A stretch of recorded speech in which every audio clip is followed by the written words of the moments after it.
Hello বন্ধুরা, চলে এসেছি আরেকটা ব্লগ ভিডিও নিয়ে তোমাদের সঙ্গে। আজকে ভিডিওটা দিতে আমার একটু দেরি হয়ে গেল। আজকে সকাল সকাল কে ব্লগ বানিয়েছে দেখবে?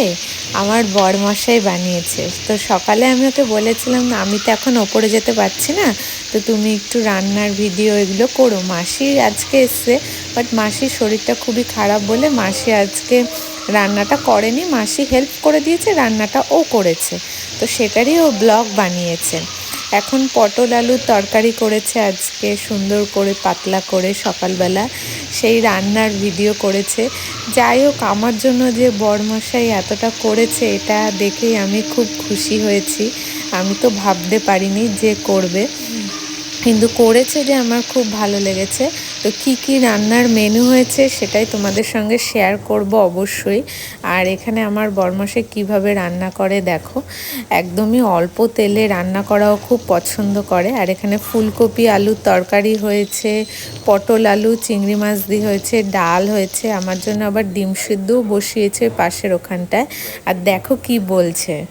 সকালে আলু ফুলকপি, তোমাদের দিদি ভাইয়ের জন্য একটা ডিম সিদ্ধ হচ্ছে, আর একটা বাবার ভাত।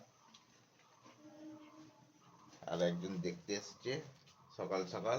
আর এই যে মাসি বসে, মাসিরও আজকে শরীরটা খারাপ, তাই জন্য মাসি এখানে বসে সবজি কেটে দিচ্ছে, তাই তো মাসি?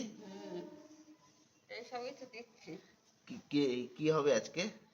ফুলকপি আলুর তরকারি, আলু পটলের তরকারি, মাছ দুপুরে? হবে।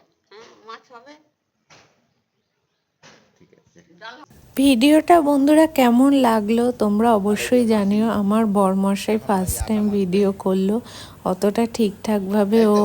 ক্যামেরাটা সেট আমাদের করতে সব রেডি পারেনি। হবে। যেরকমই করেছে আমার কাছে এটাই অনেক। আর এই যে তোমরা এদিকে একটু লাইক কমেন্টস করো, তাহলে আমার ভালো লাগবে পেঁয়াজ, খুব, আর ওরও খুব ভাল টমেটো, লাগবে। ফার্স্ট টাইম করলো লঙ্কা, এরকম ভিডিও আলু তোমাদের পটল জন্য, তাও আমি বলেছি বলে। কেটে দিয়েছে, তো কেমন তাই তো? লাগলো অবশ্যই কিন্তু কমেন্টসে জানিও।